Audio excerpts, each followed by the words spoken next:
Candid अमन, कहानियों का smuggler. जागृति की बिगड़ती हालत को देखते हुए आर्यमन आखिर ले आया है जागृति को डॉक्टर अभय के पास, जहां उसे एक बार फिर से करना पड़ेगा अपने डर का सामना। तो क्या जागृति हुई कामयाब, और क्या कहा जागृति ने डॉक्टर अभय से? आइए सुनते हैं कहानी के इस भाग में। आर्यमन फौरन दौड़कर वापस रूम में आया और सीधे वॉशरूम की तरफ बढ़ गया। आर्यमन ने देखा तो जागृति वहीं वॉशरूम के फ्लोर पर एक कोने में सिमटी बैठी थी। जागृति के हाथ पांव इस समय कांप रहे थे।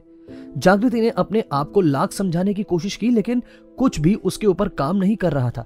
जागृति ने सामने डोर पर खड़े आर्यमन को देखा तो वो अपनी जगह से उठी और उसकी ओर बढ़ने लगी, लेकिन इस सबसे पहले वो आगे बढ़ती आर्यमन ने उसे वहीं रोककर कहा, स्टे देयर जागृति। जागृति के पांव ठिठक कर वहीं थम गए। आर्यमन ने अब जागृति की तरफ अपने कदम बढ़ाए, जिसके बाद उसने झुकते हुए जागृति को अपनी बाहों में थाम लिया और उसे फर्श पर बिखरे कांच के टुकड़ों से बचाते हुए अपने साथ रूम में ले आया। जागृति आर्यमन के चेहरे को एकटक देख रही थी और उसने अपने सर को आर्यमन के सीने से लगा लिया था। उसने बेहद शांत लहजे में आर्यमन से कहा, मेरी जिंदगी भी उन टूटे हुए कांच के टुकड़ों की तरह हो चुकी है जो बिखर चुकी है। मैं चाहकर भी इसे समेट नहीं पा रही हूं। हर एक कोशिश के साथ मैं अपने आप को ही हर्ट कर लेती हूं। आर्यमन, मुझसे नहीं हो पाएगा। आर्यमन जागृति के इमोशन को अच्छे से समझ पा रहा था। आर्यमन ने आहिस्ता से जागृति को सोफे पर बैठाया और उसके सामने बैठते हुए उसने जागृति के हाथों को अपने हाथों में थाम लिया। आर्यमन ने जागृति की आंखों में झांकते हुए कहा, मुझे पता है जागृति, किसी की जान लेने से बड़ा गुनाह कोई नहीं हो सकता। हमें कोई हक नहीं है कि हम किसी की जान लें, लेकिन व्हाट इफ वो शख्स तुम्हारी जान लेना चाहता हो तो? मैंने तुम्हें ये बात पहले भी समझाई थी, लेकिन तुमने मेरी बात नहीं मानी। मैं उस जागृति को मिस कर रहा हूं जो मुझसे टक्कर लेने की हिम्मत रखती है, जिसको आर्यमन मल्होत्रा से बदला लेना था, जिसके सर पर धुन सवार थी कि उस रूम के अंदर की मिस्ट्री को जाने, जो निवान के लिए कुछ भी करने को तैयार थी, जो मेरे करीब आने से नर्वस हो जाती थी। वो जागृति जिसे सच में लड़ना पसंद था। जागृति, सच में मैं इस कंडीशन में तुम्हें नहीं देखना चाहता। जागृति ने अपनी लाल आंखों से आर्यमन की तरफ देखते हुए उसे जवाब दिया, लेकिन इस सब में तो आपकी ही जीत हुई ना, आपको तो खुश होना चाहिए। आर्यमन को जागृति की ये बातें दुखी कर रही थी। आर्यमन ने जागृति के नजदीक आते हुए उसके चेहरे को अपने हाथों में थामते हुए कहा, जैसा तुम सोच रही हो वैसा कुछ भी नहीं है। मैंने कुछ नहीं चाहा था कि तुम्हारे साथ ऐसा कुछ भी हो, लेकिन कई बार कुछ चीजों पर हमारा कोई कंट्रोल नहीं होता। मेरा बस चलता तो मैं इस सब को तुरंत ही ठीक कर देता जागृति, ट्रस्ट मी। जागृति ने आर्यमन के हाथों को अपने चेहरे से हटाते हुए कहा, नहीं, आप कुछ भी ठीक नहीं कर सकते। क्या आप उस शख्स को जिंदा कर सकते हैं जिसे मैंने मारा है? नहीं ना, फिर आप कैसे कुछ भी सही कर सकते हैं? आर्यमन ने जब जागृति के मुंह से यह सब बात सुनी तो उसकी जुबान कुछ कहते कहते अचानक से रुक गई। आर्यमन ने अपने शब्दों को अपने होठों पर ही रोक लिया, जिसके बाद उसने जागृति से कहा, गो एंड गेट रेडी। जागृति ने आर्यमन से पूछा, लेकिन हम लोग कहां जा रहे हैं? आर्यमन ने गंभीर लहजे में जागृति को जवाब दिया, साइकेट्रिस्ट के पास। यू रियली नीड इट जागृति। जागृति ने भोला सा चेहरा बनाते हुए आर्यमन से पूछा, आर्यमन, क्या मैं पागल हो चुकी हूं? आर्यमन ने जागृति की निगाहों में झांकते हुए उसे जवाब दिया, नहीं, तुम पागल नहीं हुई हो, तुम बस डरी हुई हो, वो भी उस बात से जिसमें तुम्हारी कोई गलती नहीं है। अब जाकर रेडी हो जाओ एंड डोंट वरी, मैं यही हूं तुम्हारे पास, डरने की कोई जरूरत नहीं है। जागृति ने हाँ में सर हिलाया और वहां से उठकर वो वॉशरूम की तरफ बढ़ गई। तभी आर्यमन को याद आया कि वॉशरूम में हर जगह कांच के टुकड़े बिखरे हुए हैं। आर्यमन ने आगे बढ़ते हुए जागृति के हाथ को थाम लिया और उसे वहां से अपने साथ दूसरे रूम में ले गया। जागृति को लगभग 20 मिनट का समय लगा रेडी होकर आने में। आर्यमन उसका रूम में बैठा इंतजार कर रहा था। जागृति ने एक रेड कलर की साड़ी पहनी थी।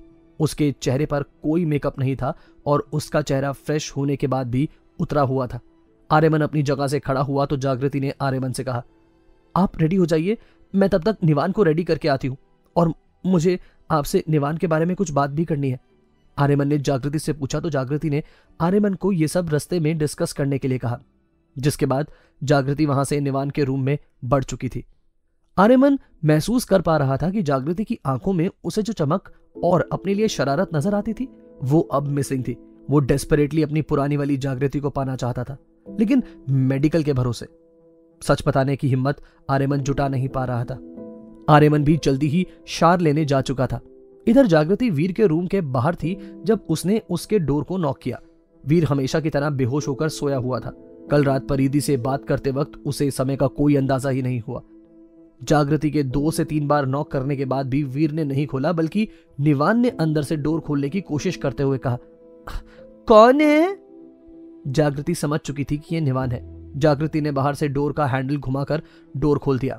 निवान ने जागृति को अपने सामने देखते के साथ उसे अपनी गोद में उठा लिया और उसके गाल पर किस करते हुए कहा, तो कैसी नींद आई नीवू को वीर मामू के साथ?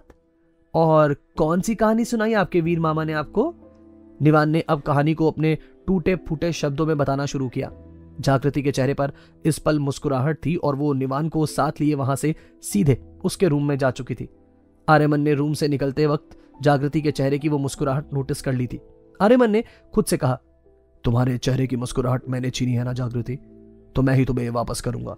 तुम्हारी मुस्कुराहट ही तुम्हारा सबसे बड़ा गहना है जो मैं तुम्हें हर वक्त पहने देना चाहता हूं। आर्यमन ये सब सोचते हुए वहां से नीचे आ चुका था। इधर जागृति भी निवान को उसके रूम में रेडी करने के लिए आ चुकी थी।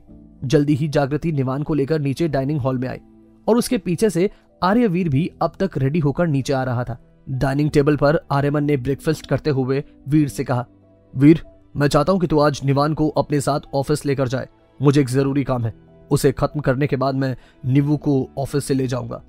वीर ने आर्यमन के इस ऑर्डर के ऊपर कोई सवाल नहीं किया। कुछ ही समय में आर्यमन जागृति के साथ, वीर निवान और सिक्योरिटी के साथ वहां से निकल चुका था। आर्यमन ने पहले ही अभय से बात की हुई थी और अभय जागृति के बारे में सब कुछ जानता था।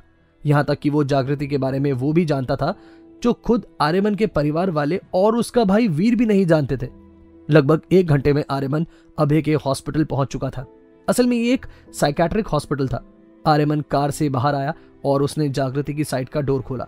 जागृति कार से बाहर आई और उसने नजर उठाकर हॉस्पिटल की तरफ देखा, जिसके बाद उसके चेहरे पर घबराहट के भाव आ चुके थे। आर्यमन ने जागृति के हाथ को अपने हाथ में थाम लिया। आर्यमन का टच जागृति को हिम्मत दे रहा था। आर्यमन अपने साथ जागृति को हॉस्पिटल के अंदर ले आया था। आर्यमन हॉस्पिटल के अंदर आते ही हेड डॉक्टर अभय के केबिन की तरफ बढ़ गया। आर्यमन ने अभी भी जागृति के हाथ को थामा हुआ था। अभय के केबिन में एंटर होने से पहले आर्यमन ने जागृति को समझाया, लिसन जागृति, डॉक्टर अभय मेरे दोस्त है और उसके सामने तुम सब कुछ बेझिझक बोल सकती हो। घबराने की जरूरत नहीं है। उस रात के हादसे के बारे में तुम्हें अभय से कुछ भी नहीं छिपाना है। जागृति ने हाँ में सर हिलाया, जिसके बाद आर्यमन जागृति को अभय के केबिन में ले आया। आर्यमन ने आगे बढ़ते हुए अभय से हाथ मिलाया, जिसके बाद उसने अभय को जागृति का इंट्रोडक्शन दिया। अभय, मीट माय वाइफ जागृति। अभय ने हाय जागृति बोलकर जागृति को ग्रीट किया। जागृति ने भी दबी आवाज में अभय को हाय बोला। इतने समय में अभय ने जागृति के चेहरे की नर्वसनेस को भांप लिया था। अभय को जागृति की बॉडी लैंग्वेज देखकर ही अंदाजा हो रहा था कि वो घबरा रही है। आर्यमन ने जागृति और आर्यमन को बैठने के लिए कहा। अभय ने आर्यमन से पहले अब जागृति से बात करनी शुरू की। Jagriti, are you comfortable for this session? क्योंकि जब तक आप कंफर्टेबल नहीं होंगी इस सेशन को करने का कोई इफेक्ट नहीं होगा आपके ऊपर। जागृति ने हाँ में सर हिलाया और अभय को जवाब दिया, मैं रेडी हूं। अभय ने जागृति से अलग सवाल किया, क्या तुम मुझे सब कुछ सही सही बताओगी बिना कुछ छिपाए?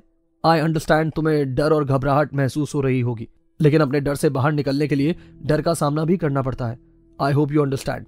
जागृति ने आर्यमन की तरफ देखा तो आर्यमन ने टेबल के अंदर से जागृति के हाथ को थामते हुए उसे हिम्मत दी।